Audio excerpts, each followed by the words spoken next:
শুভ সকাল। আসসালামু আলাইকুম। সুপ্রিয় শিক্ষার্থী বন্ধুরা, কেমন আছো তোমরা? নিশ্চয়ই ভালো আছো আর আমার জন্যে অপেক্ষা করতেছো, ঠিক আছে না? তো ধন্যবাদ তোমাদেরকে। তোমরা তো আমাকে চিনোই, আমি তোমাদের পঞ্চম শ্রেণীর বাংলা বিষয় নিয়ে আসি, তারপরেও আমি আমার পরিচয়টা দিয়ে নিচ্ছি। আমি সালমা আক্তার লিপি, সহকারী শিক্ষক, পূর্ব চরুরিয়া সরকারি প্রাথমিক বিদ্যালয়, সদর, নোয়াখালী। সুপ্রিয় শিক্ষার্থী বন্ধুরা, আজকে আমি তোমাদেরকে খুব সুন্দর একটি গল্প বলবো। শুনতে চাচ্ছ গল্পটি? আমি জানি তোমরা গল্পটা শুনতে চাচ্ছ। আচ্ছা, ঠিক আছে, আমি গল্পটা বলি। অনেক অনেক দিন আগের কথা। তখন মাত্র মানুষ সভ্য হতে চলছে, আর এই সভ্য মানুষগুলো বাস করত লোকালয়ে, আর পশুরা বাস করত জঙ্গলে। সেই জঙ্গলে পশু পাখি সবাই মিলেমিশে একসঙ্গে বাস করত। সবার মধ্যে ছিল ভীষণ বন্ধুত্ব। কিন্তু হলো কি, একদিন হঠাৎ করে মস্ত বড় একটা হাতি তাড়া খেয়ে বনের মধ্যে ঢুকে পড়ল। বিশাল তার শরীর, তার পাগুলো এত মোটা মনে হয় যে বটপাকুড়ের গাছ, আর তার সুর দেখে মনে হয় যে আকাশ ছুঁয়ে যাবে। তার মেজাজটাও একটু তিরিক্ষি, খুব অহংকার। তারপরে কি করলো, অহংকার করলো এই কারণে যে তার শরীরটা তার শরীরটা হচ্ছে বিশাল এক, তার শরীরটা অনেক অনেক শক্তি এবং তার শরীরটা অনেক বড়, তাই সে খুব অহংকার দেখানো শুরু করলো। সে যখন বনের ভিতরে প্রবেশ করলো, তখন কি করলো, বনে যত পশু পাখি ছিল সবাই তাকে আমন্ত্রণ জানানোর জন্য চলে আসলো। কিন্তু হাতি কি করলো, সে জোরে একটা হুঙ্কার দিল। বনের পাখিরা নিশ্চুপ হয়ে গাছের ডালে বসছিল। তারা সবাই তোলপাড় শুরু করলো যে কি হলো। ইঁদুর আর গুবরে পোকা ভাবলো, হঠাৎ কি হলো এমন যে পৃথিবীটা কেঁপে উঠলো। অন্যদিকে হালুমবাগ মামা, সেও ভয় পেল এই হাতিকে। হাতি তার মেজাজ দিয়ে তিরিক্ষি ভাব নিয়ে সব জায়গায় রাজত্ব শুরু করলো। মনে করতে লাগলো সেই বনের রাজা। এমনকি বনের রাজা যে সিংহ, সেও তাকে ভয় পেতে লাগলো। আর যে পশু পাখি, তাদের জীবন একেবারেই অতিষ্ঠ হয়ে গেছে। একদিন কি করলো হাতি, হঠাৎ করে একটা হরিণকে তার সুরে নিয়ে উপরে উঠে দিল একটা আছাড়। আরেকদিন কি করলো, ছোট্ট একটি পিঁপড়েকে তার পায়ের নিচে পিষে মেরে ফেলল। এভাবে সে তার তুল কালাম কাণ্ড করতে লাগলো। বন্ধুরা, কেমন লাগলো গল্পটা? আমি জানি তোমরা গল্পটা শুনে ঠিকই বুঝতে পেরেছো যে আজকে আমি কি নিয়ে আলোচনা করব। ঠিক আছে, আজকে আমি তোমাদের পঞ্চম শ্রেণীর বাংলা বইয়ের হাতি আর শিয়ালের গল্পটা নিয়ে আলোচনা করব। তাহলে বন্ধুরা, আসো আমরা আমাদের পাঠ্য বইয়ের 16 পৃষ্ঠাটা একটু দেখি। আমাদের পাঠ্য বইয়ের 16 পৃষ্ঠাটা একটু দেখি। আমি পড়ব, তোমরা খুব ভালো করে মনোযোগ দিয়ে দেখবে। এই পাঠ্যাংশটুকুতে কি কি নতুন শব্দ আজকে পেয়েছো বা পাবে সেটা ঠিক করে রাখবে, যুক্ত বর্ণ, ঠিক আছে? আর মনে যদি কোনো প্রশ্ন জাগে সেটাও ঠিক করে রাখবে, ঠিক আছে? তাহলে আমি পড়ে তোমরা মনোযোগ দিয়ে খেয়াল করো। হাতি আর শিয়ালের গল্প। সে অনেক অনেক দিন আগের কথা। চারদিকে তখন কি সুন্দর সবুজ বন, ঝোপ ঝাড়, আর দিগন্ত ঝুঁকে পড়া নীল আকাশের ছোঁয়া। এরকম দিনগুলোতে মানুষেরা থাকতো লোকালয়ে আর পশুরা জঙ্গলে। মানুষ তখন একটু একটু করে সভ্য হচ্ছে, কি করে সবার সঙ্গে মিলেমিশে থাকা যায় শিখছে সেই সব নিয়ম কায়দা কানুন। ওদিকে বনে বনে তখন পশুদের রাজত্ব, হাজার রকমের প্রাণী, অসংখ্য পাখ পাখালি। বেশ শান্তিতেই কাটছিল বনের পাখি আর প্রাণীদের দিনগুলি। কিন্তু একদিন হলো কি, তারা খেয়ে মস্ত একটা হাতি এই বনে ঢুকে পড়ল। হাতিটার সে কি বিশাল শরীর, পাগুলো বটপাকুড় গাছের মতো মোটা, সুর এতটাই লম্বা যে আকাশের গায়ে গিয়ে বুঝি ঠেকবে। তার গায়েও অসীম জোর। এই শরীর আর শক্তি নিয়েই তার যত অহংকার, মেজাজটাও কিন্তু দারুণ তিরিক্ষি। তো যেই না হাতিটার ওই বনে ঢোকা, অমনি শুরু হয়ে গেল তোলপাড়। নতুন অতিথি এসেছে, সবাই স্বাগত জানাবার জন্য প্রস্তুত হচ্ছে। কিন্তু ওই দুষ্ট হাতিটার সে কি তুলকালাম কাণ্ড। খুব জোরে গলা পাঠিয়ে দিল প্রচন্ড একটা হুঙ্কার। থর থর করে কেঁপে উঠল সমস্ত বন। গাছে গাছে পরম নিশ্চিন্তে বসেছিল পাখি, তারা ভয়ে ঢানা জাপটাতে শুরু করলো। মাটির তলায় লুকিয়েছিল যে ইঁদুর, গুপড়ে পোকার দল, তারা বুঝতে চাইল কি এমন ঘটলো যে এমন করে কেঁপে উঠল মেদিনী। হাতিটা এমন ভাব করতে শুরু করলো সেই বুঝি বনের রাজা, গুরু গম্ভীর ভারী কি চালের কেশর ধুলানো অমিত শক্তিধর সিংহ। সেও হাতিটার কাছে আসতে ভয় পায়। হালুমবাগ মামা, সেও হাতিটার ধারে কাছে ঘেঁষতে চায় না। বনের সবাই ভয়ে তটস্থ, শঙ্কিত, কখন জানি কি হয়। এবার তো কি জানি কি হয়েছে। একবার তো কি জানি কি হয়েছে, নিরীহ একটা হরিণকে সুরে জড়িয়ে ছুঁড়ে ফেলে দিল দূরে। আরেকবার ছোট্ট একটা পিঁপড়ে পায়ের তলায় পিষে মেরে ফেলল। সেই থেকে বনের কোনো প্রাণী হাতিটার ছায়াও মারাতো না। দিনে দিনে হাতিটা হয়ে উঠল আরো অহংকারী। এই নিয়ে বনের কারো মনে শান্তি নেই। তাহলে আমরা এই গল্পটা পড়ে কি বুঝতে পারলাম? বুঝতে পারলাম যে এই যে হাতিটা, এত বড় শরীর তার, এত মোটা পা, এত শক্তি তার, সে যখন বনে প্রবেশ করলো তখন তাকে সবাই ভয় পাওয়া শুরু করলো। কেন ভয় পাওয়া শুরু করলো? কারণ সে তুলকালাম কাণ্ড শুরু করে দিল। আজ হরিণকে মারতেছে, কাল পিঁপড়েকে মারতেছে, কবে না জানি তাদেরকেও ধরে। ঠিক আছে? তো বন্ধুরা, আসো আমি যে পাঠ্যাংশটা পড়েছি এখান থেকে তোমাদের কাছে যেই যে শব্দটা নতুন মনে হয়েছে একটা একটা করে বলতে থাকো, আর আমি সেটা বোর্ডে লিখতে শুরু করি।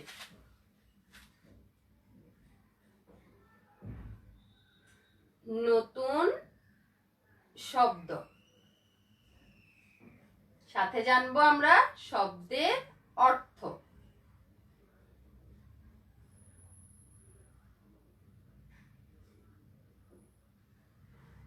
তাহলে দেখো, সে অনেক অনেক দিন আগের কথা।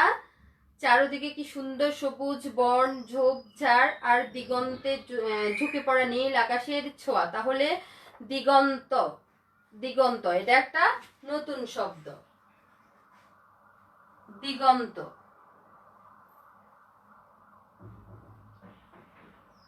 দিগন্ত শব্দের অর্থ হচ্ছে প্রান্তরের শেষে,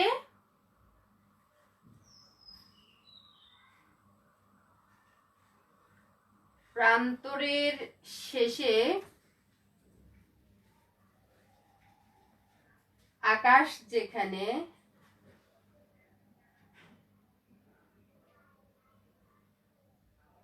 আকাশ যেখানে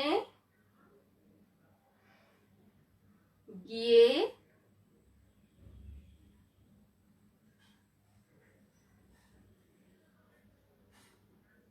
মাটির সঙ্গে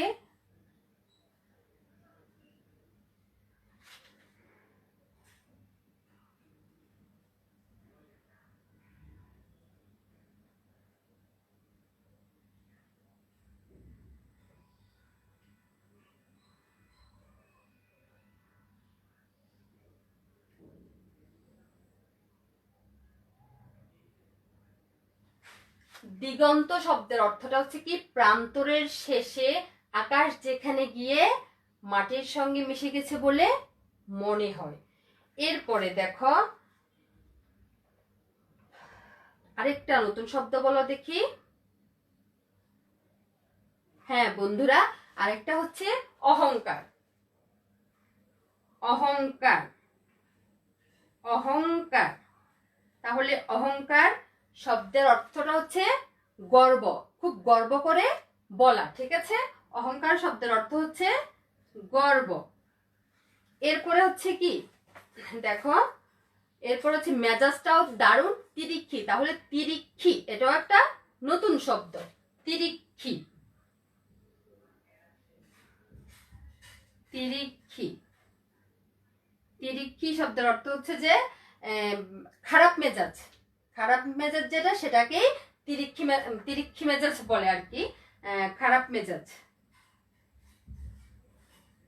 খারাপ মেজাজ।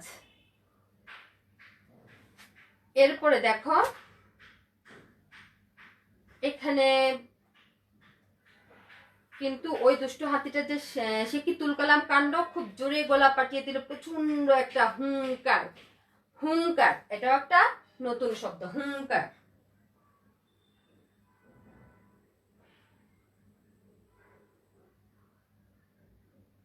হুঙ্কার, হুঙ্কার অর্থ হচ্ছে চিৎকার করা অথবা গর্জন করা। চিৎকার করা অথবা গর্জন করা। চিৎকার করা অথবা গর্জন করা।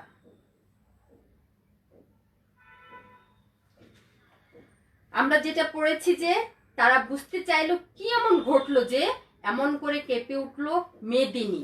মেদিনী, তাহলে এই মেদিনী শব্দের অর্থটা হচ্ছে কি পৃথিবী।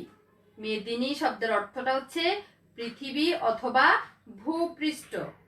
পৃথিবী অথবা ভূপৃষ্ঠ। এরপরে দেখো তটস্থ, আরেকটা শব্দ কি তটস্থ।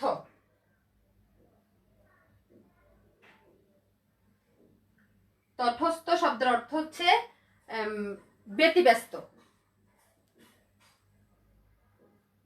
ব্যতিব্যস্ত। এরপর আছে কি যে তটস্থ শঙ্কিত। তাহলে এটাও একটা নতুন শব্দ, শঙ্কিত। শঙ্কিত শব্দের অর্থ হচ্ছে কি ভীত। আর যেটা শক্তিধর, শক্তিধর কি সেটাও তো, সেটার অর্থ অবশ্যই তোমাদের জানা আছে, অর্থাৎ যার শক্তি আছে সেটাই কি শক্তিধর। তাহলে আমরা সেটা লিখলাম না। তাহলে বন্ধুরা আসো আমরা এখানে কয়েকটা নতুন শব্দের সাথে পরিচিত হলাম, যেমন দিগন্ত, প্রান্তরের শেষে আকাশ যেখানে গিয়ে মাটির সঙ্গে মিশে গেছে বলে মনে হয়। অহংকার অর্থ গর্ব করা, গর্ব। তিরিক্ষি হচ্ছে খারাপ মেজাজ, তিরিক্ষিটা হচ্ছে কি খারাপ মেজাজ। আর হুঙ্কার, হুঙ্কার অর্থ কি চিৎকার করা অথবা গর্জন করা। আর মেদিনী, মেদিনীটা হচ্ছে কি পৃথিবী বা ভূপৃষ্ঠ। তটস্থ মানে ব্যতিব্যস্ত। আর শঙ্কিত, শঙ্কিত মানে খুব ভীত। ঠিক আছে, তো বন্ধুরা আমাদের এই নতুন শব্দগুলো কিন্তু আমাদের প্রত্যেকের বইয়ের পিছনে আলাদা করে শব্দের অর্থ জেনে নিয়ে ওখানে লিখাই আছে। ঠিক আছে, তোমরা যদি ভুলে যাও বা লেখাটা হারিয়ে ফেলো, তোমরা বইয়ের পিছনে একদম শেষ পাতায় আছে যে শব্দের অর্থ জেনে নি, ওখান থেকে খুঁজে বের করতে পারবে। তাহলে বন্ধুরা তোমরা কি আপাতত লিখে ফেলেছো? আমি জানি এতক্ষণে আমার সাথে সাথে তোমরা লিখে ফেলেছো। ঠিক আছে, তাহলে এটার আর কাজ নেই আমাদের। আমরা জানলাম যে নতুন শব্দ, সাথে শব্দের অর্থগুলোও জানলাম। ঠিক আছে, মনে থাকবে তো? আমি জানি তোমাদের মনে থাকবে। তাহলে আসো এবার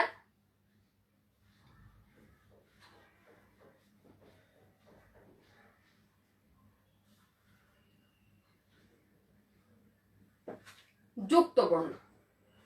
যুক্ত বর্ণটা আমরা সেই প্রথম শ্রেণী থেকে বিভাজন করা শিখেছি, ঠিক আছে? তো প্রথম শ্রেণী, দ্বিতীয় শ্রেণী, তৃতীয় শ্রেণী, চতুর্থ শ্রেণী, এখন পঞ্চম শ্রেণীতে গিয়েও আমরা সেই যুক্তবর্ণ বিভাজন করতে পারি এবং সাথে নতুন করে কি একটা বাক্য গঠন তৈরি করতে হয়, ঠিক আছে? যেটাতে আমাদের প্রত্যেকটা যুক্তবর্ণতে মনে হয় সমাপনীতে থাকে 2 করে, ঠিক আছে? তাহলে এই যে নতুন শব্দ পড়লাম, নতুন শব্দতে কিন্তু 5টা নাম্বার থাকে। কয়টা নাম্বার? 5টা নাম্বার। তাই আমাদেরকে নতুন শব্দগুলো সম্পর্কেও ভালো করে জানতে হবে। এবার এই যে যুক্তবর্ণ, যুক্তবর্ণ সবসময় 5টা দিতে হয়, যেহেতু যুক্তবর্ণ বিভাজন করে বাক্য গঠন করতে হয়, তার জন্য একটাতে থাকে 2 করে। একটা যুক্তবর্ণ জন্য থাকে কত করে? 2 করে। 2 করে হলে যদি 5টাই থাকে, 5টাতে দিতে হবে নাম্বার হয় 10, ঠিক আছে? তাহলে আমাদের যুক্তবর্ণটাও কিন্তু ভালো করে খেয়াল করতে হবে। আমরা এই প্যাসেজটা থেকে যেটুকুন পড়েছি এটুকু থেকে কি করব, যে যুক্তবর্ণগুলো আমরা আগে করে ফেলেছি ওগুলো আমাদের নতুন করে জানার দরকার নেই। আর যে যুক্তবর্ণগুলা আমরা প্রথম অধ্যায় থেকে মনে হয়েছে যে আমরা এটা করি নাই বা করি নাই, আমরা শুধু ওই যুক্তবর্ণগুলাই করব। যেগুলো আগে করা হয়েছে ওগুলা বারবার করার দরকার নেই, ঠিক আছে? তোমরা শুধু ভুলে গেলে খাতাটা খুলে দেখলে মনে পড়ে যাবে। তাহলে আসো আমরা এবার যুক্তবর্ণগুলা লিখি এবং বিভাজন করে বাক্য গঠন করার চেষ্টা করি। তাহলে এই যে আমরা হুঙ্কার পেয়েছি, হুঙ্কারে উ এবং ক। আমরা আগের যুক্তবর্ণটা করেছি যে উ এবং ঘ, এবার হচ্ছে যে উ এবং ক। তাহলে এটা একটা যুক্তবর্ণ উ ক। এটাকে আমরা বিভাজন করব কিভাবে? উ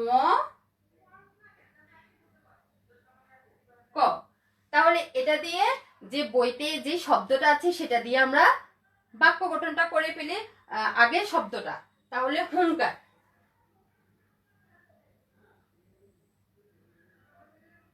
আমাদের শব্দটা হচ্ছে কি হুঙ্কার। তাহলে বাক্য গঠনটা করে ফেলি যে হাতিটি জোরে হুঙ্কার দিয়ে উঠলো। হাতিটি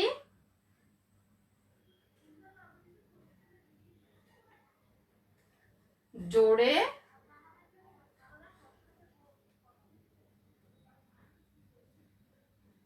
হুঙ্কার দিয়ে উঠলো।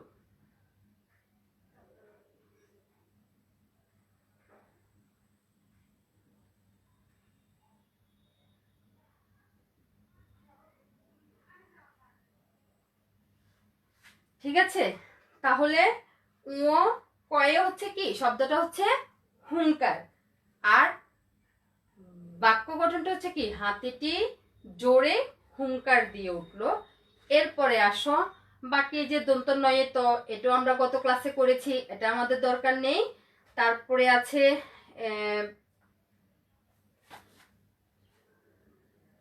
এই যে ভারিক্কি, ভারিক্কি কয়ে ক, ঠিক আছে? তাহলে এটাটাও কিন্তু আমাদের কাছে একটু নতুন মনে হচ্ছে। তাহলে এটা বিভাজন করব কিভাবে? ক ক, ঠিক আছে? এটা দিয়ে অনেকগুলো শব্দ হয়। একটা শব্দ বলো দেখি। ধন্যবাদ। আক্কেল, এটা দিয়ে লিখলাম আক্কেল। বাক্য গঠনটা করে ফেলি যে মাহির কথা শুনে, মাহির কথা শুনে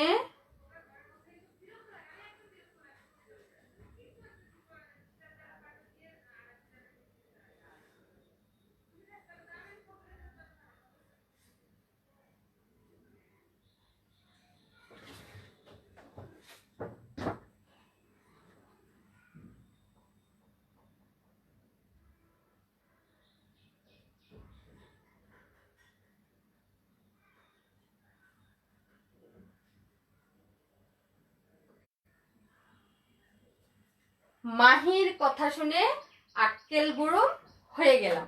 তাহলে এখানে যে যুক্তবর্ণটা আমরা বিভাজন করেছি সেটা কি? কয়ে ককে যুক্তবর্ণ বিভাজন করেছে কি ক ক, আর সেটা দিয়ে শব্দটা কি হয়েছে? আক্কেল। আর যেটা বাক্য গঠন করেছে সেটা হচ্ছে কি, মাহির কথা শুনে আক্কেল গুরুম হয়ে গেলাম। ঠিক আছে, ওর কথাটা শুনেই আক্কেল গুরুম হয়ে গেলাম। এবার আসো পরের একটা যুক্ত বর্ণ, সেটা হচ্ছে যে ছোট্ট পিঁপড়েকে, ছোট্ট, তাহলে টয়ে ট, এই যুক্ত বর্ণটা কিন্তু আমরা আগের অধ্যায়ে করি নাই। ঠিক আছে, তাহলে দেখো টয়ে ট, তাহলে এটা হবে কি ট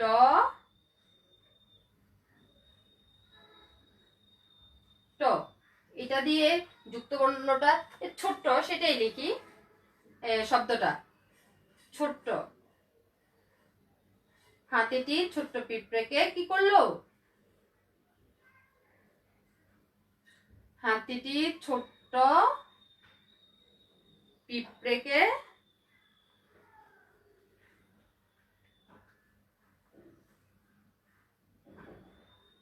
পায়ের তলায়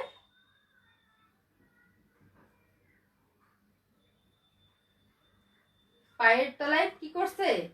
পিষে মেরে ফেললো, পিষে মারলো।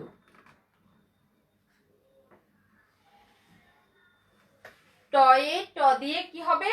যে ছোট্ট, হাতিটি ছোট্ট পিঁপড়েকে পায়ের তলায় পিষে মারলো। এবার আসো আরেকটি যুক্ত বর্ণ,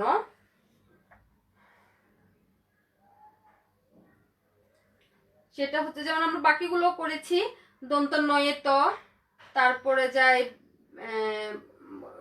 ময়ে ভ, এগুলো আমাদের করা আছে। আচ্ছা, আরেকটা আছে, সেটা হচ্ছে মূর্ধন্য স ট। আসো তাহলে মূর্ধন্য স ট দিয়ে এটা হবে যে মূর্ধন্য স এবং ট। বিভাজনটা আমরা সবাই করতে পারি, শুধু বাক্য গঠনে একটু হয়তো সমস্যা হতে পারে, কারণ যুক্তবর্ণ বিভাজন সেই প্রথম শ্রেণী থেকেই আছে। তাহলে দেখো মূর্ধন্য ষয়ে ট, এটা হচ্ছে একেবারে সোজা একটা দিক, কষ্ট, শব্দটা হচ্ছে কষ্ট। আর বাক্য গঠনটা করে ফেলি যে ছেলেটি খুব কষ্ট পেল।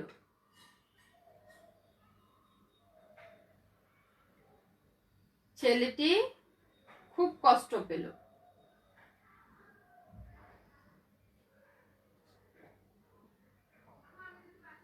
ছেলেটি খুব কষ্ট পেল।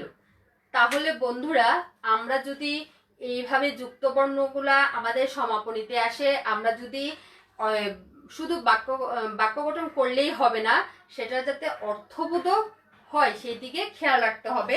তাহলে কিন্তু আমরা 10-এ 10 পেয়ে যাব, 10-এ 10 পেয়ে যাব। ঠিক আছে, তাহলে বন্ধুরা তোমরা এতক্ষণে আশা করি লিখে ফেলেছ। আসো এবার ছোট ছোট দুটো প্রশ্ন করে দেখি তোমরা পারো কিনা।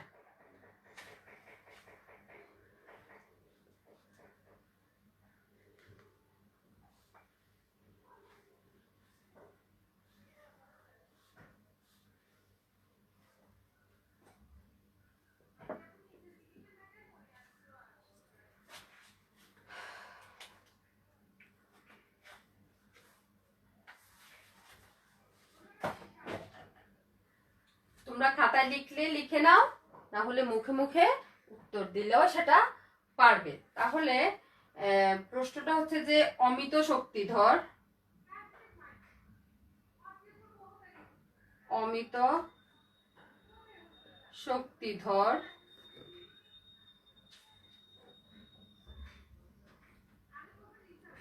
কাকে বলা হয়েছে?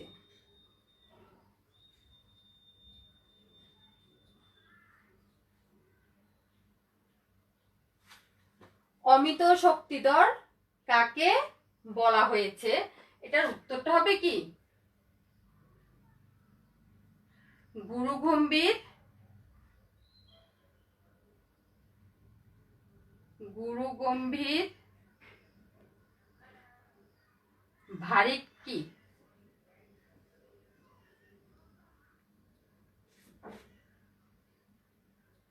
চালের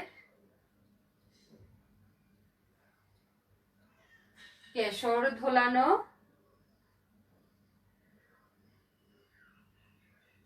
সিংহকে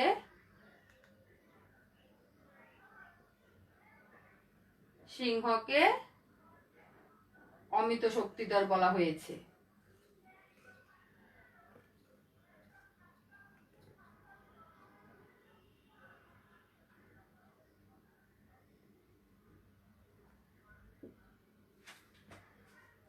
তাহলে বন্ধুরা আমাদের প্রশ্নটা হচ্ছে কি, অমিত শক্তিধর কাকে বলা হয়েছে? গুরু গম্ভীর ভারিক্কি চালের কেশর ধোলানো সিংহকে অমিত শক্তিধর বলা হয়েছে। এরপরে আসো আরেকটা প্রশ্ন, যে আচ্ছা এই যে হাতিটা সম্পর্কে আমরা পড়লাম, তার তিরিক্ষি মেজাজ, তারপরে তার অনেক শক্তি, বিশাল পা, তার সুর অনেক লম্বা, একেবারে মনে হয় যে আকাশ ছুঁয়ে ফেলবে। তাহলে হাতির বৈশিষ্ট্য, হাতির আচ্ছা তিনটি লিখি, হাতির তিনটি বৈশিষ্ট্য, হাতির তিনটি বৈশিষ্ট্য বলো দেখি।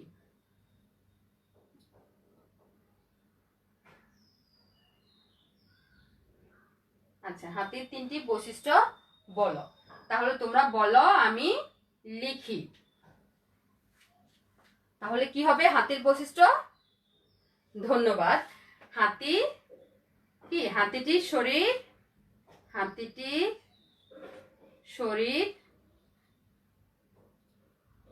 শরীর অনেক বড়, অনেক বড় ও শক্তিশালী, শক্তিশালী। এরপরে আরেকটা বলো দেখি। ধন্যবাদ। তার মেজাজও অনেক কি গরম এবং তার মেজাজও দারুণ তিরিক্ষি। তাহলে তার মেজাজ ও দারুণ তিরিক্ষি, দারুণ তিরিক্ষি।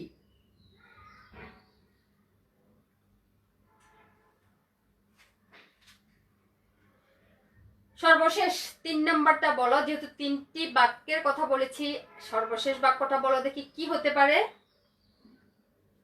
ধন্যবাদ। আমি জানি গল্পটা তোমরা মনোযোগ দিয়ে শুনেছো, সেই জন্য তোমরা পারতেছো। তাহলে 3 নাম্বারটা হচ্ছে কি, হাতিটার নিজের হাতিটার নিজের শক্তি নিয়ে অহংকার রয়েছে, অহংকার রয়েছে। তাই তো সে বনে রাজার মতো করে ঘোরাফেরা করতেছে, সে ভাবতেছে যে ওই বনের রাজাই সে। ঠিক আছে না বন্ধুরা? আচ্ছা তাহলে আরো কয়েকটা প্রশ্ন জিজ্ঞেস করা যেত, কিন্তু সময় সংকীর্ণতার কারণে বলা যাচ্ছে না। আচ্ছা আমি তোমাদেরকে একটা বাড়ির কাজ দিচ্ছি, ছোট ছোট কয়েকটা প্রশ্ন দিচ্ছি বাড়ির কাজ, তোমরা সেটা করে রাখবে।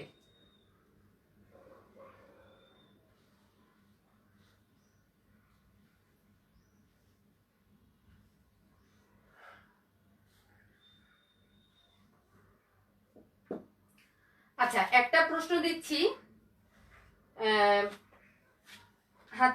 হাতিটি কখন মানুষ মিলেমিশে থাকার, আমরা যে প্রথমে এই গল্পটা পড়েছি তখন সেখানে বলা হয়েছিল যে মানুষ এখন যখন সভ্য হতে চলেছে তখন তারা থাকতো কোথায়, তখন তারা লোকালয়ে থাকা শুরু করেছে, আর পশুরা কোথায়, জঙ্গলে থাকতো। তাহলে আসো এরকম একটা প্রশ্ন দিচ্ছি, কখন মানুষ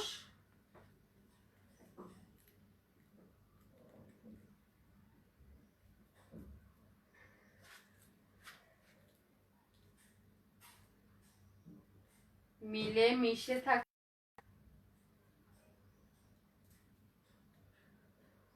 মিলেমিশে থাকার কায়দা কানুন, কায়দা কানুন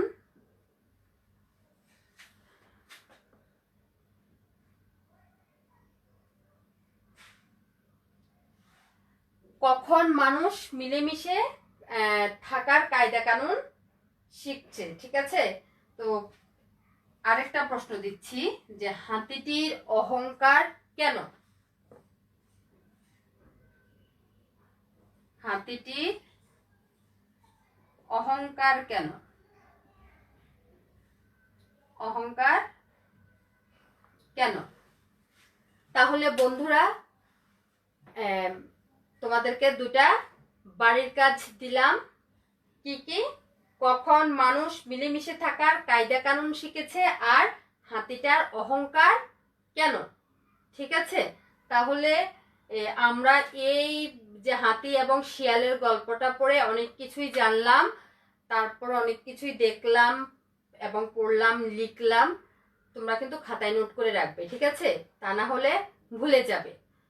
তোমাদেরকে যেই দুইটা বাড়ির কাজ দিয়েছি, আর আজকের মতেও গতকালের যে বাড়ির কাজটা তোমরা করেছিলে, ঠিক প্রত্যেকদিন যদি প্রত্যেকটা বিষয়ে বাড়ির কাজটা করে রাখো, তাহলে তোমাদের কিন্তু পড়াগুলা মনে গেঁথে যাবে, মন থেকে চলে যাবে না, মাথায় মনে সব জায়গায় গেঁথে যাবে। ঠিক আছে? তো তোমরা বন্ধুরা এতক্ষণ আমার সাথে থাকার জন্য তোমাদেরকে অসংখ্য ধন্যবাদ।